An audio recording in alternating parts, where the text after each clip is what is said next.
Hey, I'm Erin. I'm one of the coaches inside of Sarah Doody's Career Strategy Lab program, which is a UX career incubator where we help you get hired. And today I'm taking over Sarah's YouTube channel to talk about what you can be doing right now in Q4 to get hired in Q1. So let's dive in. So internally on the team, we are always having this conversation of what can folks be doing right now to get hired sooner, right? As we've been having these discussions lately, there's been three big themes, and today I want to break those down for you so you can take that and apply it to your job search. The first thing that you can do is do an assessment of feedback that you've been getting. We've been talking to a lot of folks who come to us and, they're learning about Career Strategy Lab and they're saying, yeah, but my LinkedIn is good.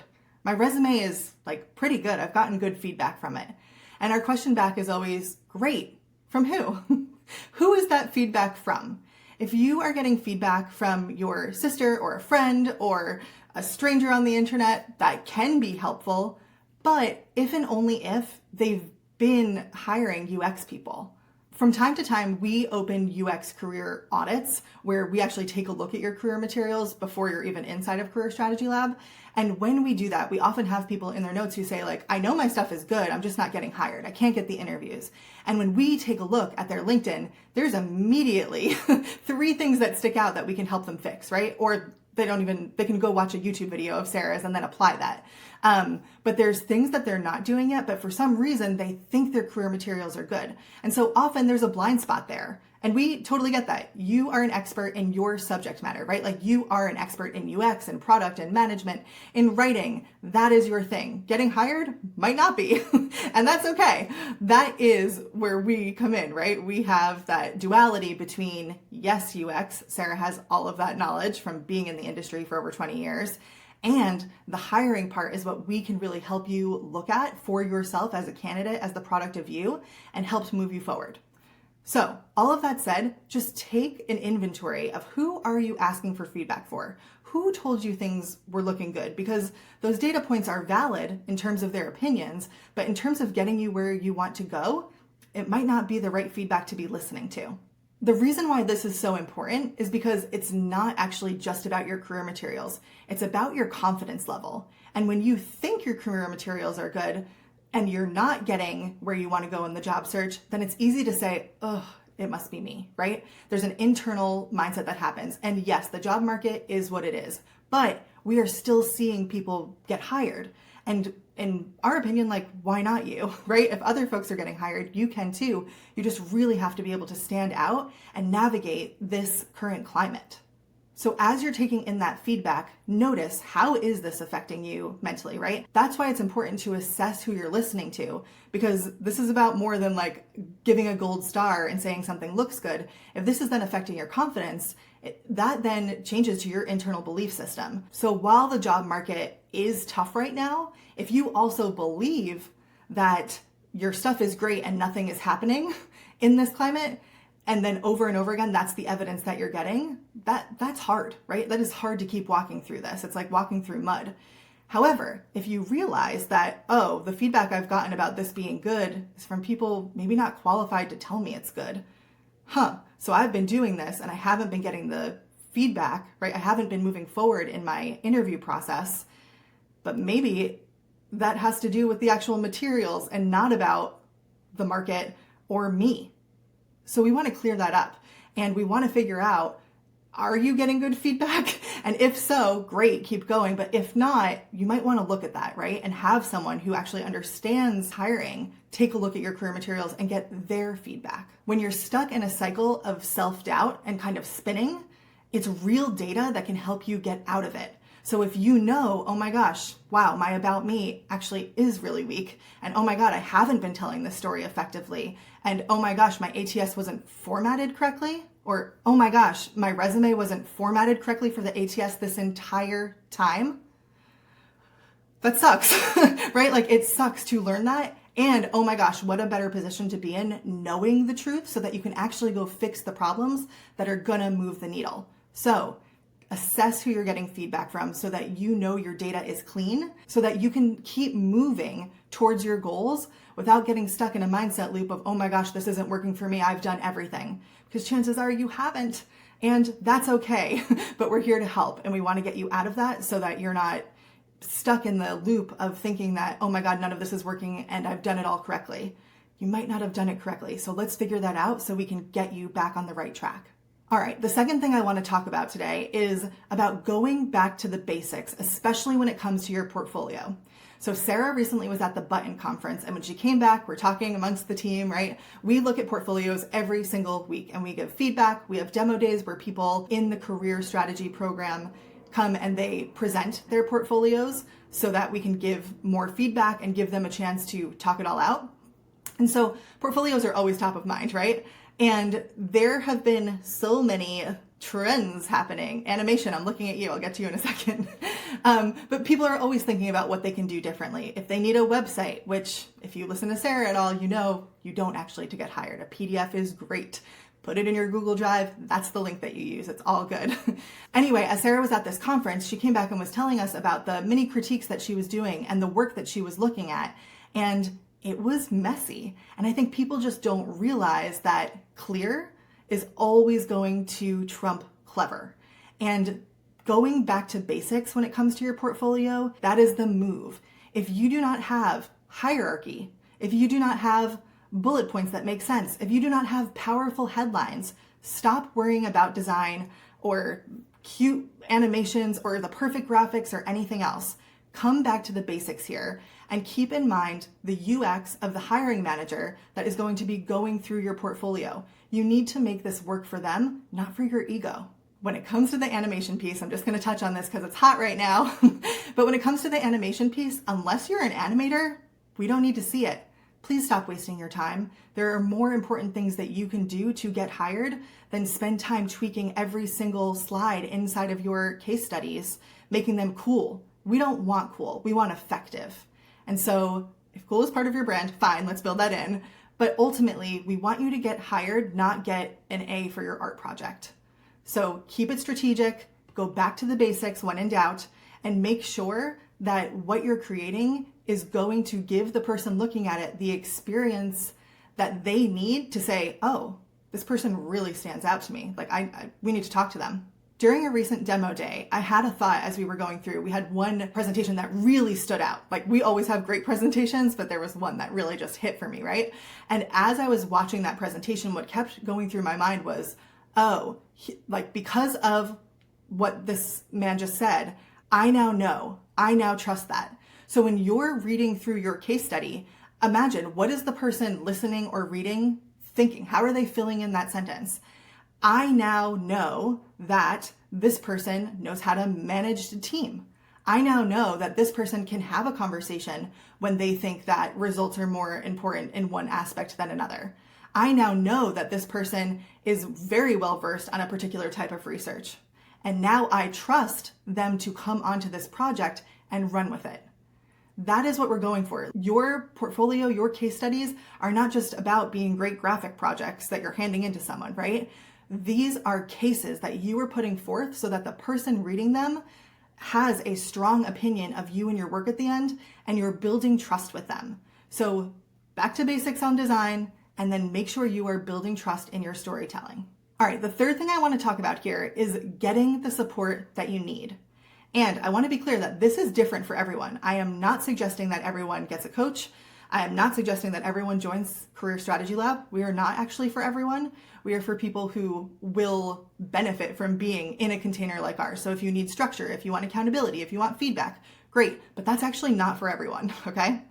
For some folks, that means putting time on your calendar, blocking out 2 hours, going to a coffee shop and getting it done. And for those people, a YouTube video or a podcast episode might be enough to take the knowledge they already have, push them over the edge a tiny bit, and then get that work done. And if that's you, great, absolutely do that. Now, for others, there's an emotional aspect to doing this work that we don't always realize. Sometimes we feel anxiety or we want to push this stuff away and avoid it. And while I am not a therapist or a doctor or a lawyer or anything else, what I can say, having been on many a coaching call, right, inside of Career Strategy Lab, is that so many people have experienced a toxic working environment, whether that means like from the leadership, from other employees. Sometimes it's about feedback either being very harsh and not constructive or having none at all, leaving the question of, is my work even good enough, big and open. And when that happens, moving through this work of updating your career materials, going back to your resume, updating your LinkedIn, sometimes that is hard in a very human way. There is grief within those situations. And when we go back to mine our experiences to find the golden nuggets of story and the details of your work experience to share, sometimes it hurts. Sometimes there's stuff that we have to think about and kind of like move through to even be able to tell one of those stories. And sometimes there's very logistical questions about, how do I tell this when this is the truth of what was happening, right? If you had an experience like that, sometimes it helps just being in community, knowing that this is sadly quite normal. Other people are going through it, and you can get validation from hearing other people's stories and learning that, oh, this is not me. And there are better places to work out there, and we would love to help you get hired there.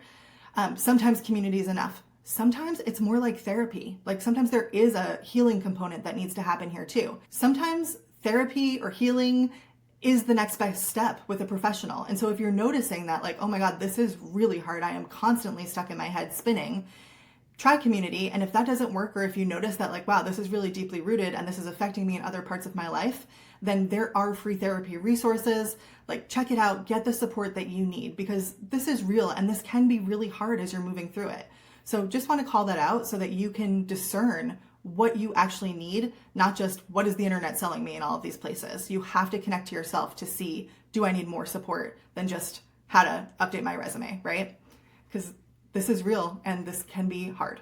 Now, if you are thinking about Career Strategy Lab and you want to have a conversation about it, I highly recommend you do. There is no risk by talking to our team, and we are real humans that are friendly, kind, and honest. And I think that's really important. In a world where everyone's trying to sell you something, we're really here for our clients. If you are on the fence, if you want to have a conversation, we are happy to talk, and we will let you know if we think we can help you.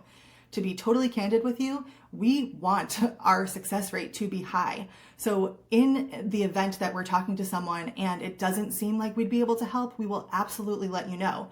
For some people, based on their learning styles and the level of accountability and support that they want, a one-on-one coach is a better scenario for them. And we absolutely let them know. We just emailed someone yesterday to say, hey, so great to talk with you. Based on your questions and the things that you're pulling on, I actually think you need something different. So we are never afraid to do that.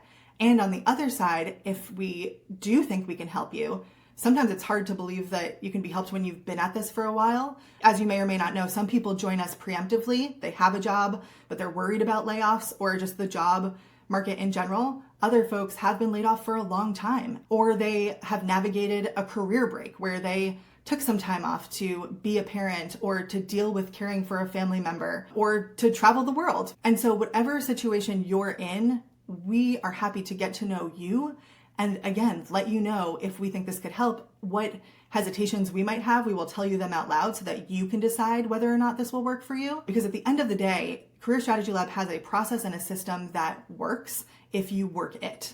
And so as long as you are willing to show up and do the work, to get feedback, to allow us to critique your work, to look at your resume and your portfolio and your LinkedIn, and to give you feedback that you will then action, then worst case scenario is that you have updated career materials, you know how to tell your story, and it's just a matter of time before you find the perfect company for you and they find you and you have that conversation. But no matter what, you're going to be better off, and these skills that you learn inside of Career Strategy Lab, you're going to take into your professional life and your personal life.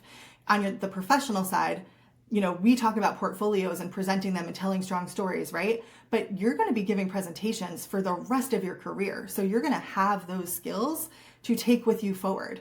The negotiation that we talk about when you do get a job offer, your interview skills, all of these are things that are going to pay off over time again and again and again for you.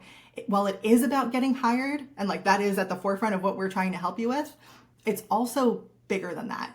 And what happens, what I've seen many, many times, being inside and working with hundreds of clients inside of Career Strategy Lab over the last few years, is that there's also a personal piece to this.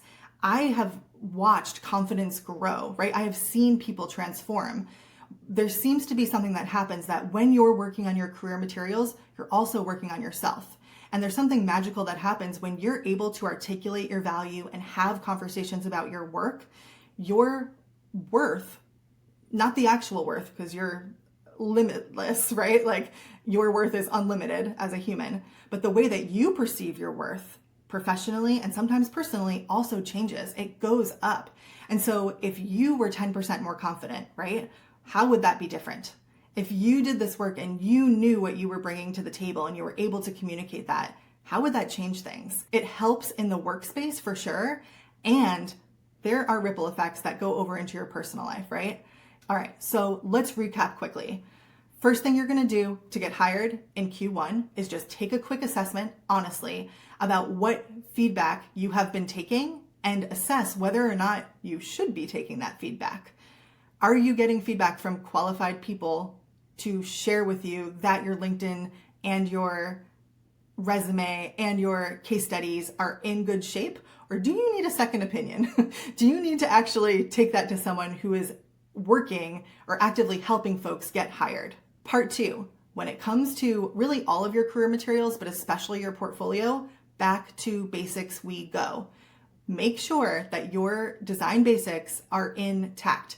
Do not get caught up and distracted creating an art project of a case study. We want this to be strategic and effective. And the best way you can do that is by keeping things clear. So back to basics, don't get distracted with making it an art project. And last but not least, get the support you need. The job market is what it is, and it is challenging. And it's challenging not just to get the job, but to be a human moving through trying to get a job for a prolonged period of time. So just take inventory of yourself and what you actually need here. What would be helpful? Do you just need some time? If so, put it on your calendar. Do you need deep support? Do you have work trauma that needs to be looked at and moved through? Perhaps look into therapy. And if you think that you would benefit from being in a community of other professionals who are doing the work of learning how to articulate their story powerfully, of updating their career materials, of engaging with their network to move themselves forward in their job search process, then consider Career Strategy Lab and reach out to the team, have a conversation so that you can make the best decision for you going forward. If you do these steps, if you make sure that you're getting the right feedback and you're focusing on the right things, if you work on your career materials and bring it back to basics, and if you figure out what kind of support you need, you are going to be set up for success in Q1. People often ask us, like, is anyone even getting hired in Q4? And every single year we have people getting hired in December and January. So while yes, hiring might slow, it doesn't stop. And you know who it doesn't stop for? The people who are out there, who are engaging in productive ways, who have their career materials ready to go, ready to be shared. They have their stories ready to be articulated on their next phone call, in meetings. They're in process and engaged with this work. And so if that's you, reach out, happy to chat more. And if not, hope this was helpful. Take what you want, leave the rest, and we'll see you next time.